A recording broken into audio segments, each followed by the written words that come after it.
오늘도 행복하세요. 오자유세상의 윤상 목사입니다. 오늘은 고린도후서 4장 7절로 10절에 있는 말씀을 중심으로 해서 우리가 이 보배를 질그릇에 가졌으니라고 하는 제목으로 잠시 은혜를 나누고자 합니다. 오늘 저와 여러분들은 종종 물건들을 사게 되어집니다. 근데 그 물건을 좀 값지다 하는 물건을 사다 보면 반드시 거기에 그에 걸맞는 포장들이 되어지는 것을 알게 됩니다. 대개 보면 값진 것은 그 포장도 값진 것으로 합니다. 예를 들어서 금반지의 포장과 귀금속인 다이아몬드의 포장은 그 격이 다릅니다. 그래서 값진 것은 그만큼 더 값진 것으로 좋은 상자를 만들거나 포장을 합니다. 그런데 오늘 본문의 말씀에 보면 우리에게는 인간에게 가장 귀중한 보배인 예수 그리스도 안에는 생명과 그 빛을 오늘 고린도후서 4장 7절로 10절에 보면 그 보배를 질그릇 같은 우리 몸속에 주었다고 말하고 있습니다. 실질적으로 여러분 생각해 보시죠. 우리의 몸은 이미 우리가 범죄함으로 말미암아 하나님께서 아담과 이브를 재판할 때 궁극적으로 너는 수고해야 먹고 살고 필경은 흙이니 흙으로 돌아갈지니라. 그래서 우리의 몸은 성서적으로 보면 죽어서 썩어 흙이 되는 것이 아니라 흙이기 때문에 흙으로 돌아가라는 겁니다.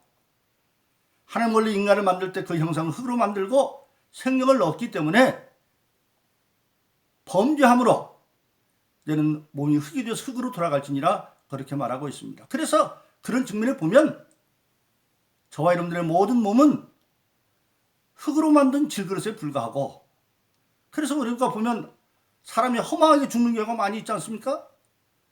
교통사고나서 충격으로 그냥 죽어버리기도 하고, 타박상을 받아서 깨지는 그릇처럼 질그릇 깨지처럼 죽기도 하고. 그런데 그런 질그릇에 예수 그리스도라는 믿음과 그 생명의 빛을 우리가 갖게 되어졌다, 그렇게 말하고 있습니다. 성경에서 세상에서 가장 귀한 게 뭡니까? 사람의 목숨입니다. 그래서 예수님은 마태복음 16장에서 제자들이 신앙 고백을 한 뒤에 마태복음 16장 26절에서 그렇게 말하죠.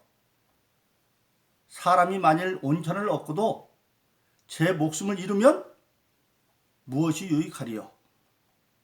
사람이 무엇을 주고 제 목숨을 바꾸겠느냐, 그렇게 말합니다. 즉 인간에게 있어서 목숨만큼 귀중한 것이 없다. 세상을 다 둬도 목숨을 잃어버리면 그건 아무 소용이 없다. 이때 예수님이 말하는 목숨은 영생한 천국에 갈 수 있는 목숨을 말하는 겁니다.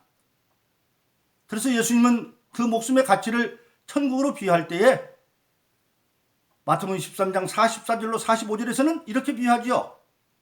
또 천국은 이와 같으니 어떤 사람이 값진 보화가 묻힌 밭을 발견하고 자기의 전 재산을 팔아서 그 밭을 샀다. 세상 사람들은 그 밭에 보화가 묻힌지 몰랐어요. 그러나 그 사람은 거기에 보화를 묻힌지 알고 자기의 전 재산을 팔아가지고 그 밭을 샀다. 또 뭐라고 말합니까? 또 천국은 이와 같으니 어떤 장사가 값진 진주 하나입니다. 둘 다 하나를 발견하고 모든 걸 팔아서 그걸 샀다. 즉 인간이 갈 천국에 대한 생명은 천하 모든 걸 다 올인해서 얻을 수 있는 그런 가치 있는 것이라고 말하고 있습니다. 그런데 이처럼 그 가치 있는 것을 오늘 본문의 말씀에 보면 깨어져 없을 땐 질그릇 같은 우리 몸속에 그것을 주었다고 하는 사실입니다. 그리고 그것을 질그릇 같은 우리에게 예수의 이름의 권세와 그 생명의 빛을 줌으로 말미암아 우리에게는 오늘 7절에 보니까 하나님의 능력이 우리에게 임했다 그렇게 말하고 있습니다. 하나님의 질그릇 같은 우리 그곳에 마치 예수님이 처음 이 땅에 태어나실 때 베들레헴 마국간에 그 귀한 몸을 맡기신 것처럼 부활하신 주님께서 지금 그 말구이만도 못한 질그릇 같은 우리 속에 와 계시다고 하는 사실입니다. 성령으로 와 계시죠. 그래서 저와 여러분들은 정말 질그릇 같은 우리 속에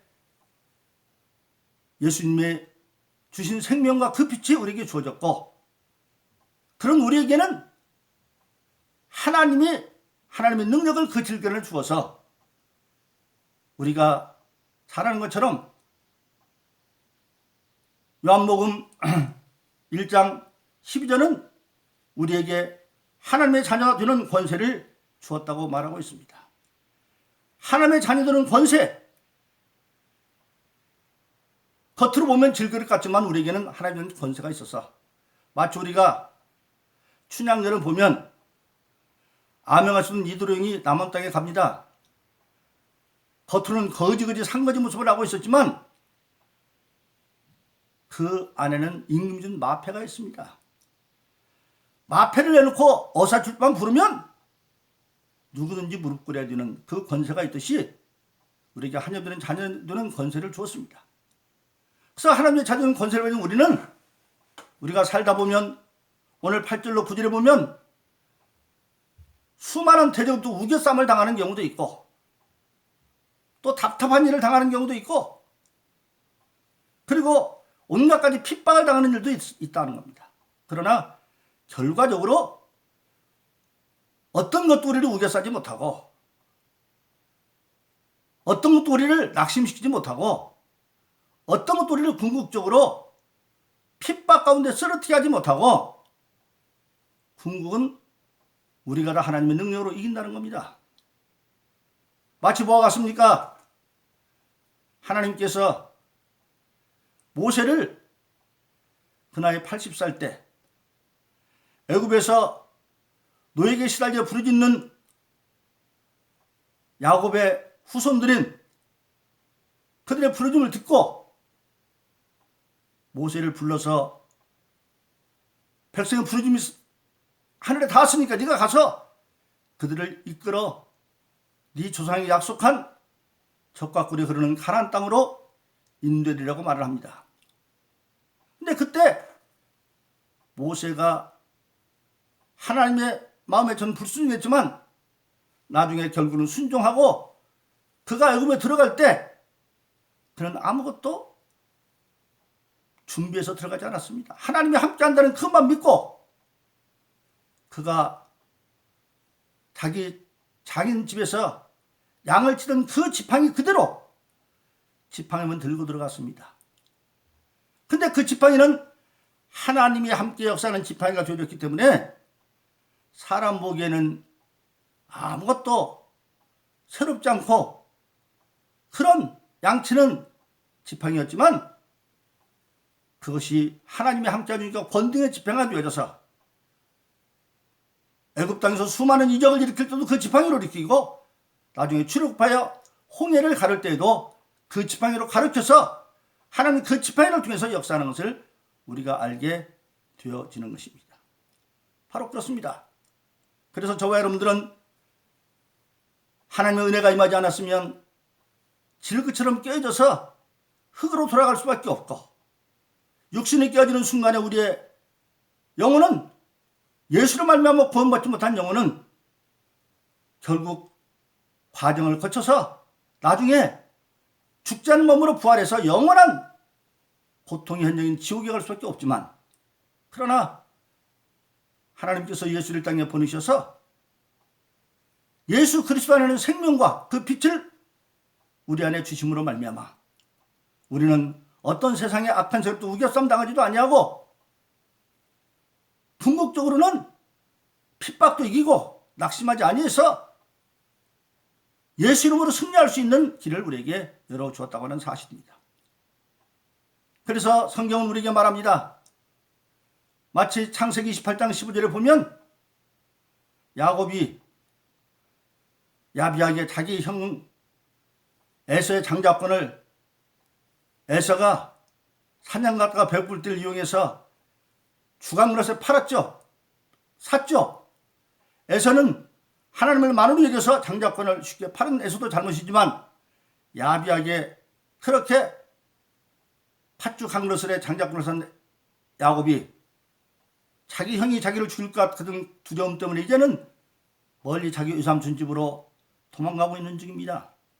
그런 날이 저물어서 누수강에서 돌베개를 찾는데 그날 밤에 환상 중에 하늘나라에 사다라 거기에 하나님께서 오르락내리락 하고 있는데 그때 야곱에게 하나님이 약속한 말이 창세기 28장 15절입니다. 뭐라고 약속합니까? 내가 너와 함께 있어 내가 어디로 가든지 너를 지켜줄 거고 마침내 너를 이끌어서 다시 약속한 이 땅으로 돌아오게 해줄 거고 그리고 내가 내게 허락한 모든 것을 다 이룰 때까지 결단코 너를 떠나지 아니하겠다 약속을 합니다. 그래서 야곱이 일어나서 그것이 누수강인데 그곳에 돌로 지른 곳에서 단을 쌓고 이름을 베델 하나님 집이라 지는 것을 우리가 보게 되어집니다. 그런데 그 구약 때 야곱 때 약속된 하나님이 지금 우리에게 약속하고 있고 그 하나님이 아들 하나님이 인간이 오신 것이 바로 예수님이십니다. 그 예수님이 이 땅에 오셔서 우리의 모든 죄를 십자가에서 대속하시고 그를 믿는 우리들을 그의 핏값으로 사서 아무 공로 없는 질그릇 같은 우리들을 부활하시고 약속한 대로 성령을 주셔서 하나님의 사람 만들어 하나님의 자녀 되게 만들고 그 예수님이 부활하셔서 세상에 40일 동안 계시다가 감람산의 산으로 승천하시면서 마태복음 28장 20절에서 내가 세상 끝날까지 너희와 함께 하겠다고 약속합니다. 바로 창세기 28장 15절에서 야곱에게 약속하듯이 오히려 예수님은 세상 끝날까지 우리와 함께 하겠다고 약속하고 있고 오늘 예수 믿는 모든 사람들은 그런 하나님과 예수님의 약속을 정도의 차이가 있을 따름이지 끊임없이 경험해 가고 있지 않습니까? 정말 하나님 말씀을 믿고 행하면 병원에서 석 달도 못 살겠다고 한 사람도 살아나고 들것에 실려왔던 7년 중풍에 누워서 한쪽 다리가 말랐던 자들도 일어나 앉고 일어나 걸어가고 그런 모든 일들이 계속하여 일어나고 있습니다. 그것은 모든 다른 주역에 나타나 마찬가지로 방금 한 얘기는 바로 부족한 저를 통해서도 수없이 그런 일이 일어나고 있습니다. 이것이 바로 뭡니까? 하나님의 자녀된 권세를 우리에게 주었고 예수님이 세상 끝날까지 함께한다고 약속하셨고 그리고 예수님께서 요한복음 10장 11절 14절에 내가 진실로 진실로 너에게 이르노니 나를 믿는 자는 내가 하는 일을 너도 할 것이요 나보다 더 큰 일을 이룬 내가 아버지께 감이라 너희가 내 이름으로 무엇을 구하면 내가 시행하리니 이는 아들의 이름으로 말미암아 예수님의 이름으로 말미암아 아버지를 영화롭게 합니다. 너희가 무엇인지 나에게 구하면 내 이름으로 내가 시행할 것이다. 즉 언제 예수님이 아버지께 갔습니까?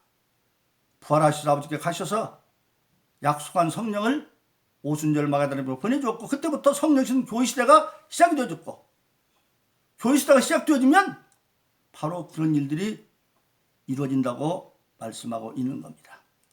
그래서 오늘날 모든 겉으로 보면 질그릇같이 약한 저희들이지만 그 안에 예수 그리스도 이름에 보증인 성령이 있고 그 안에 생명의 빛이 있고 그래서 우리가 어떤 악한 환경 우겨쌈이나 핍박으로는 이기고 결론적으로는 예수 이름으로 성령의 도움을 받아서 하나님 말씀을 이루어가는 그래서 땅에 있으나 땅의 사람이 아니라 하나님의 하늘의 백성으로 하나님의 직분 받은 자로 살아갈 수 있도록 우리를 해주셨다는 사실입니다. 그러므로 오늘 저와 여러분들은 질그릇 우리 속에 생명과 생명의 능력이신 하나님의 사랑과 예수님을 감사하면서 늘 우리가 성령 안에서 기도함으로 우리 또 예수 이름으로 성령의 도움을 받아서 각자에게 맡겨진 하나님의 일들을 기쁨으로 소망 가운데 잘 감당하는 저와 여러분 되기를 예수 이름으로 축원합니다. 오늘도 행복하세요. 오 자유세상의 유현상 목사였습니다. 감사합니다.